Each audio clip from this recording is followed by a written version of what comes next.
E agora a gente fala sobre a produtividade e a atuação do Poder Judiciário durante a pandemia da Covid-19.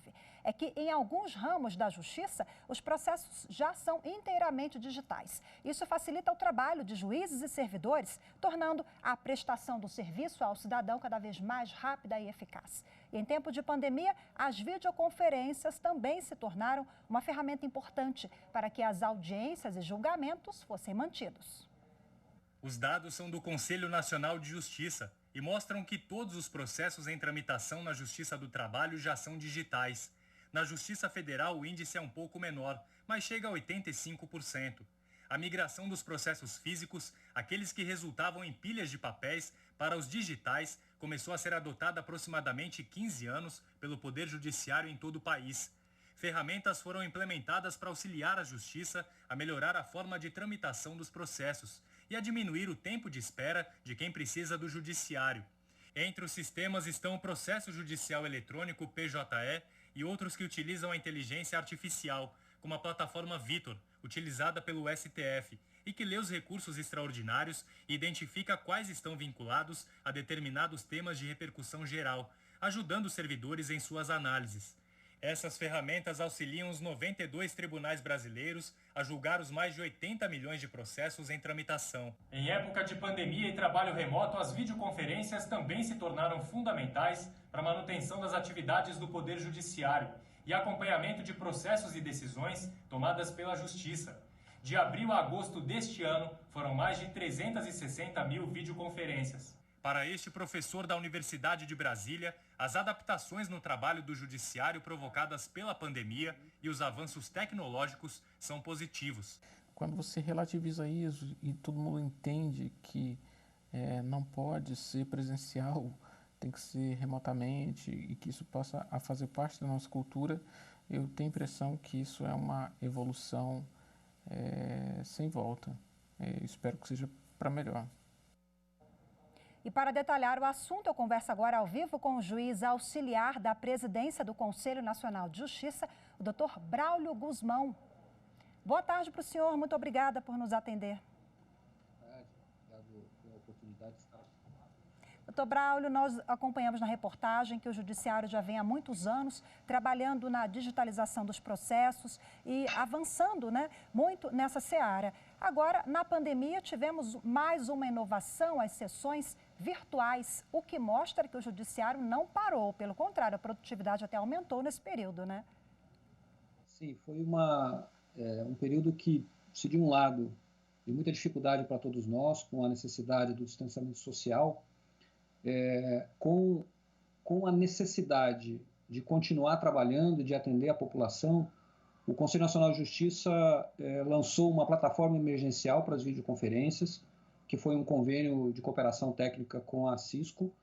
E hoje, a matéria falou desse número, esse número é de 3 semanas, de 360 mil. Hoje, nós já temos mais de 480 mil videoconferências realizadas desde o dia 1º de abril.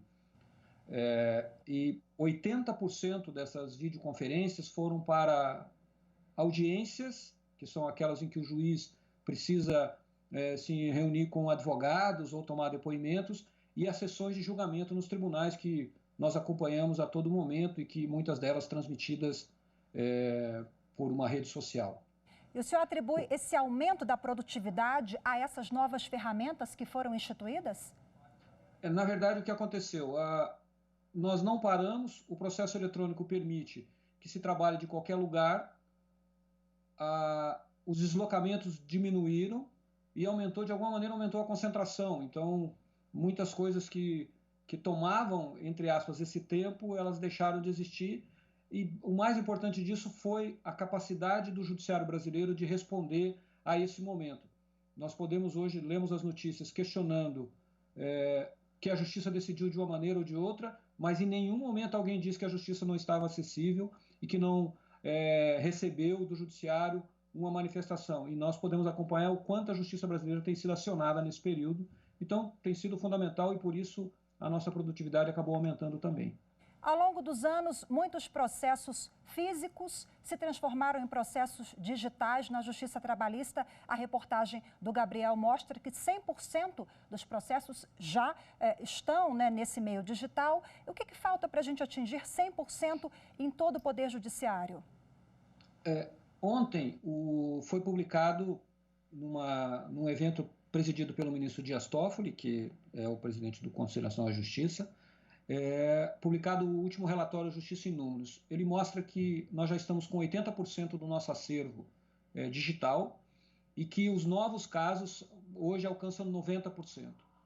Na verdade, o que nós observamos, inclusive, neste período, é que os tribunais aceleraram o processo de digitalização, estão priorizando isso, e eu prevejo que em pouco tempo, em 2 anos, no máximo, ou 3, nós teremos tudo completamente aí 100% digital.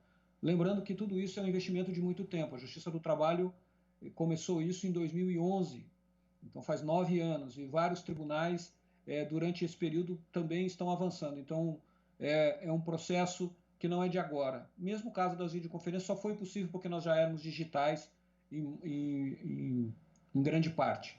Então, é um projeto que eu acredito que nós estamos na reta final para a completa digitalização. E quando a gente fala em digitalização, essas ferramentas de inovação, a gente está falando também de agilidade na prestação jurisdicional e economia também ao Poder Judiciário, aos cofres públicos, né? Exatamente. A digitalização, ela encurta caminhos, ela facilita a prestação jurisdicional e muda um pouco o foco. Ao invés de você investir em espaços concretos, físicos, você digitaliza. Isso ajuda, inclusive, na redução de custos, porque diminui o próprio tempo que você se dedica àquele caso. Ok, conversei ao vivo aqui com o Dr. Braulio Guzmão, que é o juiz auxiliar da presidência do CNJ, Conselho Nacional de Justiça. Muito obrigada mais uma vez. Boa tarde. Eu que agradeço. Uma boa tarde.